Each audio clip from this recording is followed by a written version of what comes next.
কিন্তু এই সংসারের সব দায়িত্ব সেরে তারপর আমি পড়াশোনা করব। তাহলে এবার থেকে তোমার সাথে সাথে আমিও সংসারের দায়িত্ব পালন করব।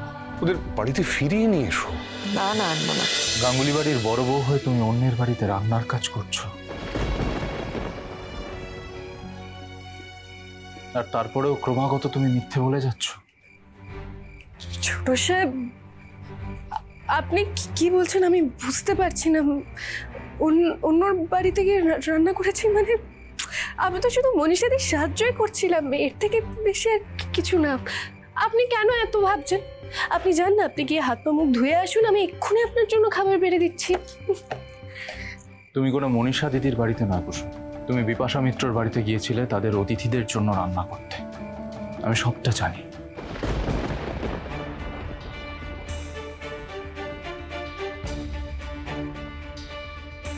এসব ছোট সাহেব জানলেন কার থেকে? আমি তো কিছু বলিনি। আমি হয়তো তেমন কিছু আর্ন করতে পারছি না, তাই জন্যেই তুমি আমাকে হেল্প করার জন্যে এরকম কষ্টটা করছো, কষ্ট করে অন্যের বাড়িতে গিয়ে রান্না করছো। কিন্তু আমি চাই না আমার ব্যর্থতার দায় তোমাকে এইভাবে নিতে হোক কুসুম।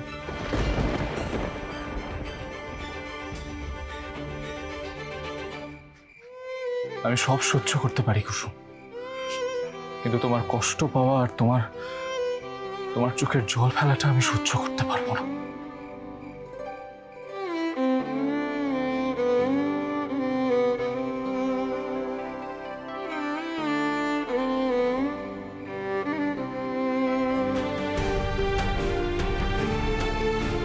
কেন বলছেন এরকম?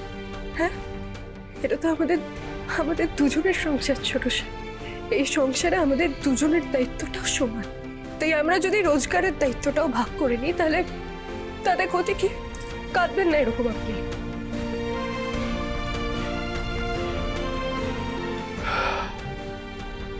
কুসুম, আমি চাই না তোমাকে এতটা স্ট্রাগল করতে হোক।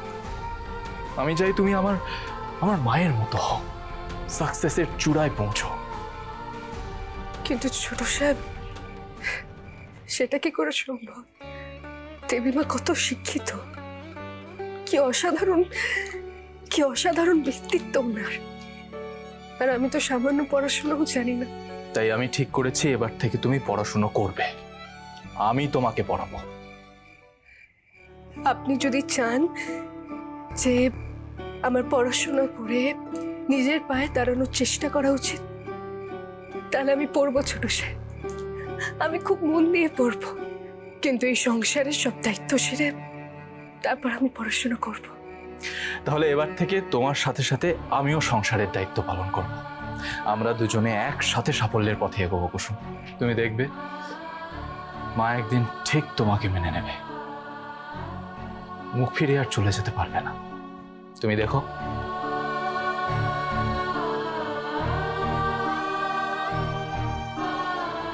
আবার আলো জ্বালালে কেন রাজ? তুমি ঘুমিয়ে আছো জানলে জ্বালাতাম না। ইন্দ্রাণী, আমি বুঝতে পারছি তুমি মনে মনে কতটা কষ্ট পাচ্ছ। তো সেই কষ্টটা তুমি আমার সঙ্গে ভাগ করে নাও না। আর সেই কষ্ট তো শুধু একা আয়ুষের জন্য নয়, কুসুমের জন্যও তোমার কষ্ট হচ্ছে। কি আশ্চর্য, পরের মেয়ের জন্য আমি কেন কাঁদতে যাব? আর কতবার বলবো বলো তো তোমাদের, ওদের সঙ্গে আমার কোনো সম্পর্ক নেই। রাগের মাথায় তুমি যতই অস্বীকার করো, আমি জানি তুমি কুসুমকে কতটা ভালোবাসো। ইন্দ্রাণী, আমি তো বাবা, আমারই যখন এতটা কষ্ট হচ্ছে ওদের ছেড়ে থাকতে, তখন তুমি গর্ভধারিণী মা, তোমার কতটা কষ্ট হচ্ছে তার আন্দাজ আমিও করতে পারবো না। ছোট সাহেব ভালো আছে, উনি আজকেই একটা ভালো চাকরি পেয়েছে। আর যখন জানতে পারলাম আমার আয়ুষ অন্যখানে চাকরি করছে, কিভাবে যে আমার বুকের ভেতরটা মোচড়ে উঠলো আমি বোঝাতে পারবো না তোমাদের কাউকে। আমার যে ছেলে শুট বুট পরে হেলিকপ্টার থেকে নেমে নিজের অফিসের মিটিং করতো, সে আজ চাকরি করতে যাচ্ছে অন্যখানে। এই দিন দেখার জন্য ওকে বড় করেছি রাজ, বলো তো? ইন্দ্রাণী, যদি এই দিনটা দেখতে না পারো তাহলে ওদের ক্ষমা করে দাও, ওদের ওদের বাড়িতে ফিরিয়ে নিয়ে এসো। না না, আনবো না, একদম আনবো না। যে ছেলে মায়ের মন এভাবে ছিন্ন ভিন্ন করতে পারে তাকে আনবো না। আর যার জন্য আমাকে এত এত বড় আঘাত দিয়েছে তাকেও আনবো না, কখনো না। এই ইন্দ্রাণী গাঙ্গুলি পাহাড়ের মতন অটল রাজ। প্রাণ চলে যাবে তবু আমার সিদ্ধান্ত বদলাবো না আমি। আমি যতদিন বেঁচে আছি ওরা দুজনে এ বাড়িতে পা রাখবে না, কখনো না। কালকে আমরা যেই টাকা অর্জন করেছি সেটার একটা অংশ আমরা জমাবো, কেমন? এই নিন।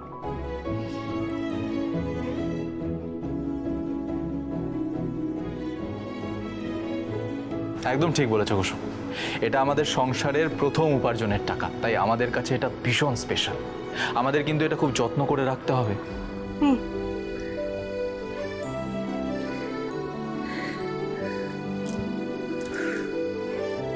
ছোট সাহেব, আমাদের এই টাকা দিয়ে সংসার চলে যাবে বলুন? একদম চলে যাবে কুসুম। আচ্ছা শোনো না, তুমি আমাকে এই আনন্দে এখন একটু চা বানিয়ে খাও না। চা? আপনি চা খাবেন? হ্যাঁ কুসুম, আজকে আমার চা খেতে ভীষণ ইচ্ছে করছে। বেশ, আমি এক্ষুনি আপনার জন্য বানিয়ে নিয়ে আসছি।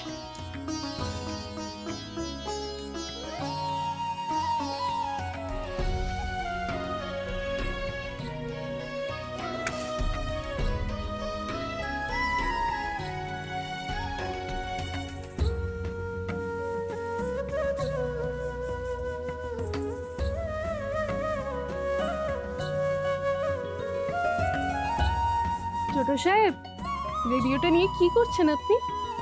এটা চলছে না কেন সেটাই দেখছি, বুঝতে পারছি না কোন পার্টটা খারাপ হলো। ছোট সাহেব, আপনি ছেড়ে দিন, আপনি পারবেন না। আপনি মিস্ত্রি নাকি? আপনি ওটাকে ওখানে রেখে দিন। বললেই হলো? আমি কি পারবো না পারবো সব তুমি জানো, বলো।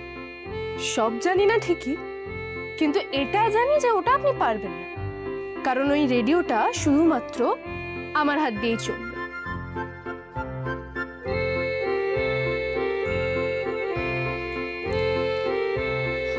এই নিন। কি করে পারবে তুমি? তুমি কি ম্যাজিশিয়ান? ঈশান সাহেব তো আমাকে তাই বলে।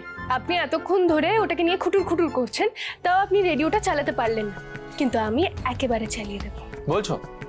ঠিক আছে, তাহলে এটাকে চালিয়ে দেখো। আমি তোমাকে চ্যালেঞ্জ করলাম, তুমি যদি এটা চালাতে পারো তাহলে তুমি যা চাইবে আমি তাই দেবো। বেশ।